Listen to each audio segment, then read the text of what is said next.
Breaking news. Berita TV RB dari Pekanbaru. Menurut penuturan anak korban kasus penipuan uang 170 juta rupiah. Pak Sugeng itu sangat picik. Hanya memanfaatkan kondisi sakit orang tua saya.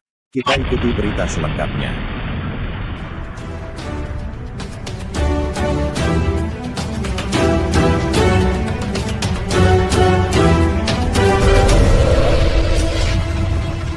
Beredarnya foto antara oknum anggota Dewan H. Sugeng Pranoto S.Sos dengan suami istri korban penipuan uang 170 juta rupiah, Edi Rantau Aziza, ternyata menyimpan misteri dan tanda tanya. Pasalnya, dalam beberapa bulan terakhir, publik disuguhkan informasi dan pemberitaan seputar kasus penipuan dan atau penggelapan uang sebesar 170 juta rupiah.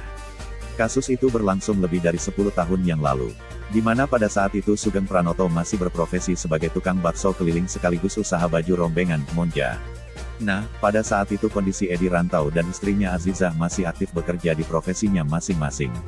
Edi bekerja sebagai kontraktor listrik sekaligus menjabat Ketua DPC Partai Kebangkitan Bangsa PKB Kota Pekanbaru dan Azizah selaku pegawai negeri sipil di kantor DPRD Kota Pekanbaru. Dalam rentang waktu yang berbeda-beda, yakni sekitar tahun 2009 hingga awal tahun 2014, Sugeng Pranoto selalu melakukan aksi bujuk rayu dan tipu daya kepada suami istri Edi Rantau Azizah. Seingat Nanda, pada saat itu Pak Sugeng sering bolak-balik datang ke rumah dan tiap ke rumah pasti pakai mobil yang berbeda-beda. Terkadang Pajero atau Fortuner dan terakhir seingat Nanda pakai mobil jenis sedan, ungkap Rahmat Nanda Anugrah, anak kandung Edi Rantau Azizah. Dalam pengingatan Nanda, pada saat itu Sugeng Pranoto berulang kali membujuk rayu orang tuanya agar mau menginvestasikan uangnya untuk usaha yang sampai saat ini tak tahu rimbanya. Pokoknya, kalau teringat tentang Pak Sugeng Pranoto itu, Nanda hanya ingat bahwa dia manusia yang amat sangat picik. Cara bicaranya sangat lembut, namun penuh dengan intrik dan dusta.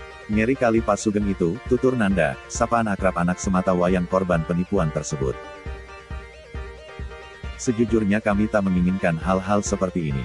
Namun karena sudah mengatasnamakan unsur kemanusiaan, maka realitas dipandang perlu ketimbang hanya sekedar bermanis bibir belaka.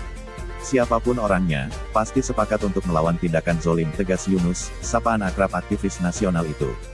Untuk diketahui, bahwa beberapa minggu yang lalu publik sempat bingung dengan aksi kucing-kucingan dan akal bulus dari Sugeng Pranoto. Diam-diam berkunjung ke rumah Edi Rantau dan membujuk seraya memaksa untuk bersama-sama pergi ke Mapolresta Pekanbaru. Karena menurut penjelasan dan pengakuan suami istri tersebut, pada prinsipnya mereka menolak atas kehadiran Sugeng Pranoto saat itu. Mereka sudah berusaha untuk menolak bujuk rayu Sugeng, dengan mengatakan mesti didampingi Yunus dan Saiful Nazli Lubis. Akan tetapi tanpa disadari, bujuk rayu dan tepuk punggung yang dilakukan anggota dewan itu berhasil membawa Edi Rantau dan Azizah ke Mapolresta Pekanbaru. Sekitar tanggal 9 Juli tahun 2021 yang lalu, aksi Sugeng membawa suami istri korban penipuan itu membuat tim pendamping jadi kehilangan jejak dan putus kontak.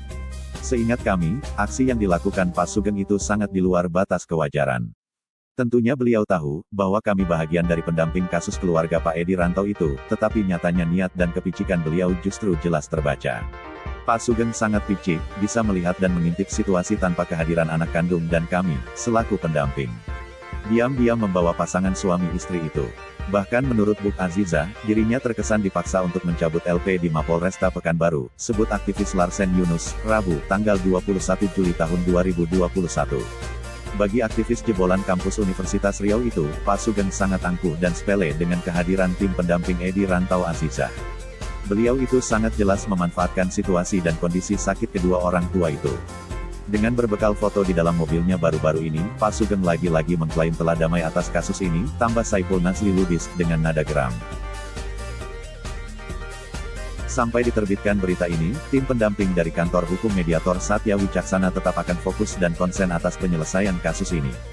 Bila perlu berakhir di Bareskrim Mabes Polri dan penyampaian berkas pengaduan langsung ke kantor DPP PD Perjuangan, di Jalan Pangeran Diponegoro maupun kediaman Buk Ketum Megawati di Teuku Umar, Jakarta.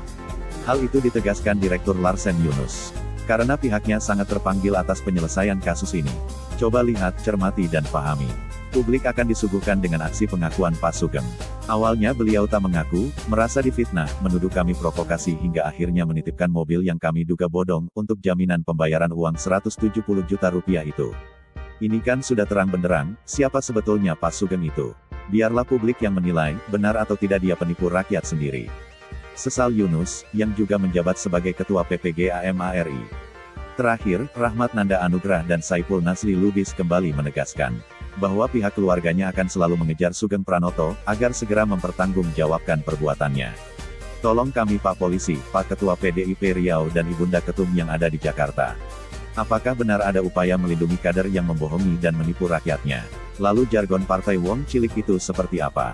Tolong jelaskan. Pungkas Nanda dan omnya Saipul Lubis, seraya mengeluarkan air matanya. Wartawan TV RB melaporkan dari Pekanbaru.